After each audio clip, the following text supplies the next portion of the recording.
استمرتي من فين يساك في ظلي سوالنا بوجرو ديال الوصال سرخو فايتة بدا ذكري الصورة تتركي أوريغ ثكتاف ثميسو قليل ذي الوقت للقرة مشوث أوريغت إثافات نتفقاشت أوريغ ذيكس المخير بين السنة ذويني قلان ذي إوكنا دفقنا الروح يتسعاد قبيليث وذي ليغ فلاس دينيه الأصلي وذا قبيلي كان كاغيد شفير عاشاغ دي ثمورة القبيل الساقين إلى قصرا مدن باللي القبيل ذا العباد أمني ثنين أمية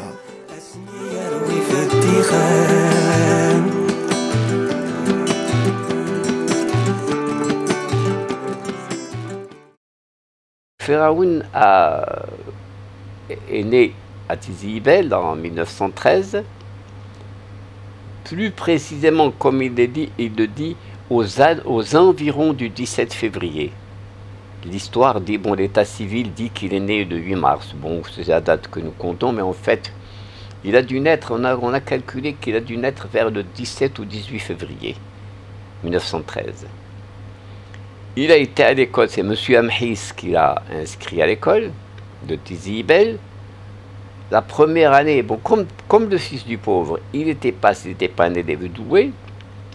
Un jour, son père l'engueule, il lui dit « Le maître m'a dit que tu travailles mal ». Alors, la première année, hein, il a pris conscience qu'il travaillait, que le maître faisait attention à lui, dans toute la multitude d'élèves, le maître faisait attention à lui. Et deuxièmement, plus important encore, son père illettré, il savait que son père était illettré, que c'était un paysan, son père illettré accordait de l'importance à l'école et suivait son travail. Ces deux choses-là, à l'âge de 6 ans, l'ont ému et ça a fait de lui l'élève studieux qu'il a toujours été depuis la deuxième année de l'école primaire.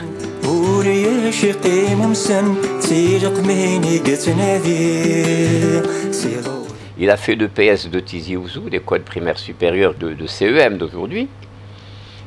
Il a fait l'école normale de Bouzaria. Ensuite, il a été instituteur.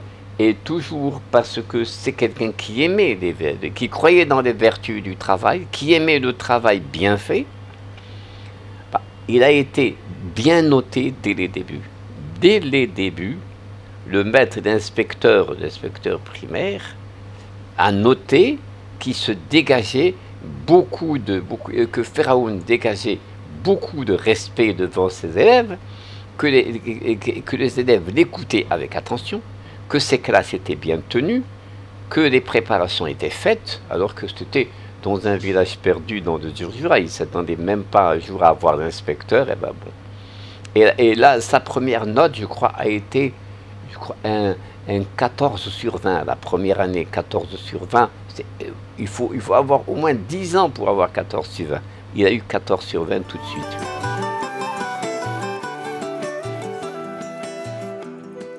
Sur les 49 ans qu'il a vécu, il en a passé 41 en cabine. Le mistmort. ولي صغر هذه تجيبه اسمك بدا يقرا يصغر ذي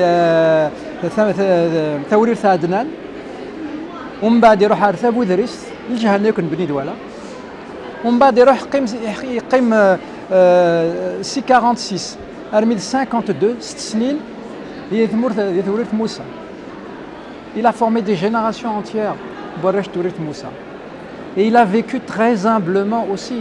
L'instituteur de Bled, c'était quelqu'un qui était plein de savoir, qui transmettait son savoir avec beaucoup de conviction, et en même temps, c'était un paysan, c'était un berger. Il a vécu comme un villageois ordinaire au sein du village. Mais en même temps, il était l'objet d'un grand respect. Les gens le respectaient d'abord parce que c'était quelqu'un qui était proche d'eux, et ils le respectaient aussi parce que c'était un instituteur.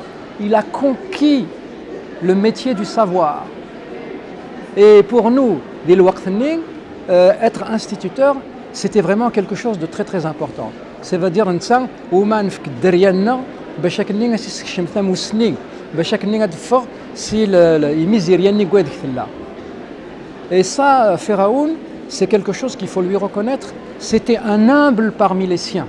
Il faisait beaucoup de choses pour la jeunesse, à tel titre qu'à Fort National, quand il est arrivé en 52, il avait créé le collège, le cours complémentaire, c'est lui qui a arraché ça. Et d'ailleurs, comme je l'ai dit, il y a tout de suite installé une section de jeunes filles, alors que les filles n'allaient pas à l'enseignement secondaire à cette époque. Il a créé le foyer rural à Fort National pour faire des activités culturelles. Il animait l'équipe de foot pour les jeunes, et ainsi de suite. Voyez. Il faisait beaucoup de choses pour la jeunesse. Voilà. Il était convaincu que c'est par le savoir iqraïen que la jeunesse Mourtenor pouvait s'émanciper, pouvait sortir de l'enfermement dans lequel elle était du point de vue du fait de la colonisation, du point de vue du savoir, de l'accès à la connaissance, de son émancipation morale et intellectuelle. Alors, ça c'est quelque chose qui a toujours été permanent. Pharaon, non seulement il s'agraille des classes avec de nombreux élèves, avec beaucoup de difficultés,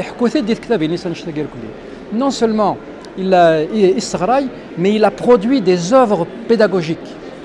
Il souffrait de القراية أنواع قديمنا غير كلي ونغرارا l'ami fidèle. Je fais mieux que l'as. Eh bien, ça c'était son œuvre, c'était son travail, parce que pour lui, l'un des chemins de l'émancipation, la jeunesse Mourtenor, c'est le savoir iqraïa ifham.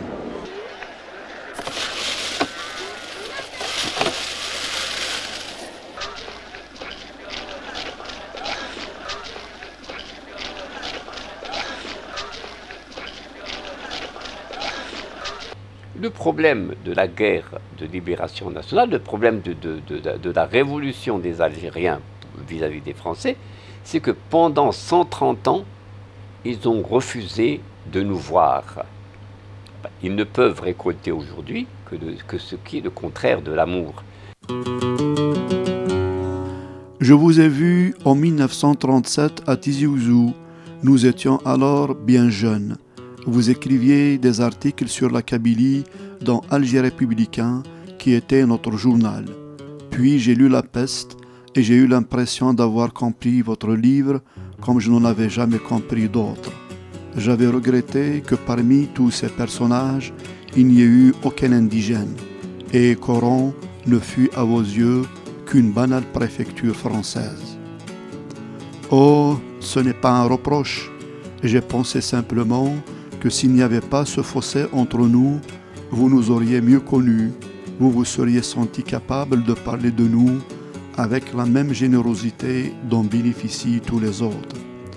Je regrette toujours de tout mon cœur que vous ne nous connaissiez pas suffisamment et que nous n'ayons personne pour nous comprendre, nous faire comprendre et nous aider à nous connaître nous-mêmes. Pharaon a écrit en 1957 déjà dans un article sur Camus publié dans Preuve qui est une revue publique et vendue dans les kiosques. Ceux qui prônent l'assimilation se trompent. Parce que la seule assimilation possible, c'est que tout le monde se mette en Chéchia et en Burnous au sein du Grand Maghreb. Pharaon appelait ça l'Afrique du Nord. Maintenant, sur le plan réel, sur le plan de sa vie, il a toujours travaillé, il a toujours été en contact avec le colonel Sienassar, qui était le premier patron de la WIA 3, ensuite qui est devenu membre du GPRA et vice-président du GPRA. Et Pharaon a toujours été en contact jusqu'à la fin de la guerre avec ce dirigeant. Et c'est ce que dit le livre de Lenzini, autour duquel nous avons fait la conférence avant-hier. Et le livre de Lenzini s'appelle bien Mouloud Pharaon, un écrivain engagé. Le travail de Pharaon, au regard du déploiement de la guerre de libération, c'est un travail autrement plus essentiel que d'avoir simplement pris une arme et s'être peut-être fait tuer. Parce qu'Assagui, ce qui restera de ce travail considérable qu'a été le journal, ce qui restera, c'est précisément ce qu'il a écrit, le témoignage impartial d'un observateur sans complaisance du développement de la guerre de libération nationale à partir de son petit recoin montagneux qu'a été Fort National. Lorsque l'insurrection a débuté, il parle du réveil des gueux. Il a des tirades admirables dans son livre pour expliquer à ses collègues du haut de Fort National, regardant l'ensemble du territoire qui l'entourait, comment tous ces villages sont en train de se réveiller d'un sommeil dans lequel on les a plongés et dans lequel on les a maintenus. Et l'annonce de l'insurrection, pour lui, ça a été le réveil des populations qui se décidaient à prendre leur sort en main. Évidemment, Feraoun se situe dans le camp des gens, des Algériens, le camp des Kabyles. Il était évidemment soupçonné par l'administration, par les chefs militaires, tout en ayant l'apparence de continuer très simplement son travail. Mais en même temps, il n'était pas inquiété du côté des Algériens parce qu'il n'avait absolument rien fait qui puisse le compromettre vis-à-vis de l'insurrection. Dans sa conscience, dans sa tête, ne se considérait pas en porte-à-faux par rapport à l'insurrection, par rapport au maquisard. On le convoque un jour à Paris, c'est la fille de De Gaulle qui le reçoit, ensuite De Gaulle, et on lui propose le poste d'attaché culturel de l'ambassade de France aux États-Unis. C'est louche. Et tout de suite, Feraoun l'a vu. Il a refusé tout de suite, il a dit, bon, moi ce que je sais faire instituteur, je ne sais pas autre chose. Mes rêves sont comblés, je n'ai plus d'autre ambition aujourd'hui que de continuer, que de finir ma carrière d'instituteur. Je pense que Feraoun a été le premier observateur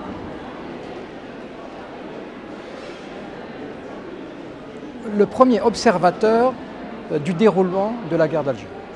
Pas seulement de son déroulement mécanique, mais le premier à avoir perçu en temps réel toutes les évolutions qui ont affecté le mouvement national,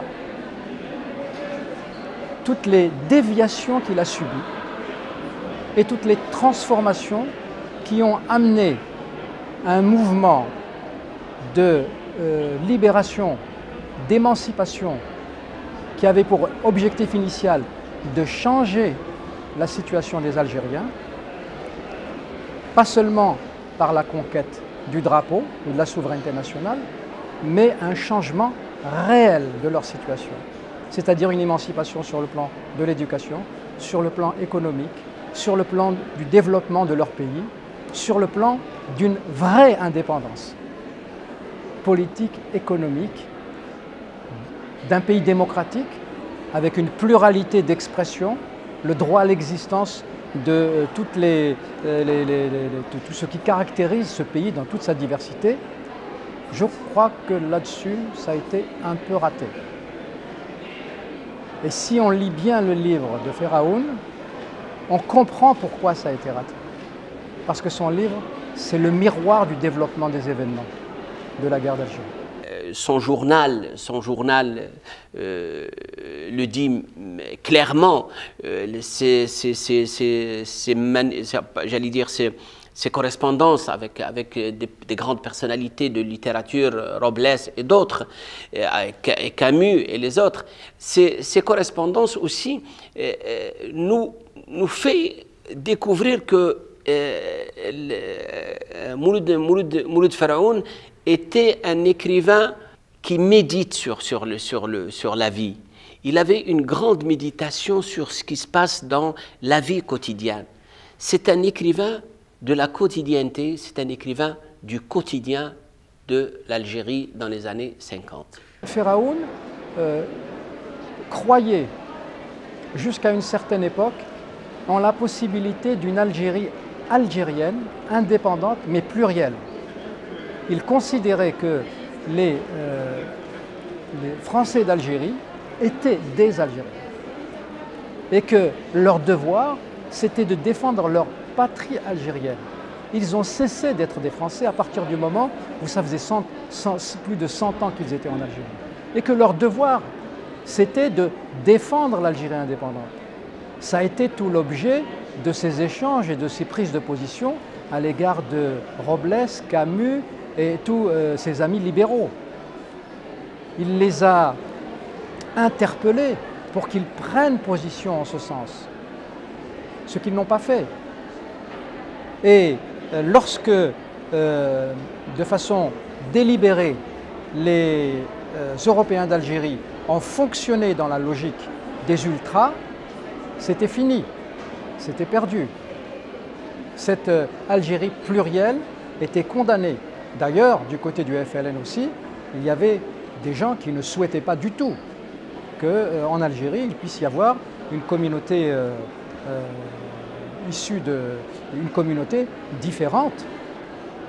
Et le départ massif des Pieds Noirs a bien arrangé une tendance, un courant du FLN qui ne voulait plus entendre, qui était dans une logique pas seulement anticolonialiste, c'est-à-dire contre l'exploitation, mais qui était aussi dans une logique contre les autres parce qu'ils étaient différents, parce qu'ils n'étaient pas musulmans, parce que tout ça. Mouloud Faraoun n'était pas un écrivain de la Kabylie, c'est un écrivain universel, c'est un écrivain, c'est comme à l'image de Tolstoï, à l'image de Gorky. Quand on lit Mouloud Faraoun, c'est pas la Kabylie derrière ces romans, mais plutôt c'est la misère dans le sens philosophique, dans le sens social, dans le sens politique. C'est la recherche de la liberté, la quête de la liberté, dans le sens aussi de politique, idéologique. Aujourd'hui, Le Fils du pauvre a été édité à plus d'1 million d'exemplaires dans de nombreux pays du monde. Il y a eu 3 traductions en espagnol, par exemple. Une traduction en espagnol il y a une vingtaine d'années, une traduction en portugais en 1978, et une autre traduction, ça fait en 2000. Voilà. Et c'est une œuvre qui est toujours d'actualité, puisqu'on continue par le monde de la découvrir et de l'apprécier et de l'étudier dans des universités. Elle est étudiée tout en Angleterre, je reçois des demandes de là-bas. Elle a été traduite en américain en 2003, 2000 pour le journal et 2003 pour Le Fils du pauvre. Elle avait commencé à être traduite dans toutes les langues des pays de l'Est depuis 1956, où elle était traduite à Moscou, où elle a eu le prix Jeune Garde, 1958, où elle était traduite en Allemagne fédérale, où elle a eu le prix du meilleur roman de la jeunesse, et puis dans tous les autres pays, jusqu'à donc maintenant, où elle est dans tous les pays du monde, dans toutes les langues du monde. Au moins Le Fils du pauvre a été traduit et lu. Le Fils du pauvre est un texte de combat. C'est une révolution silencieuse, mais profonde. C'est la société, toute la société qui réclame un changement, qui réclame un bouleversement social, un bouleversement de la vie, contre la misère, contre la pauvreté, contre le hagra, contre la marginalisation, contre aussi le poids des traditions qui ne sont pas, qui n'ouvrent pas sur l'avenir, qui n'ouvrent pas sur le futur, qui n'ouvrent pas sur l'épanouissement. C'était un extraordinaire serviteur de l'école, de la culture, des enfants, de la jeunesse. C'était une personnalité éminente.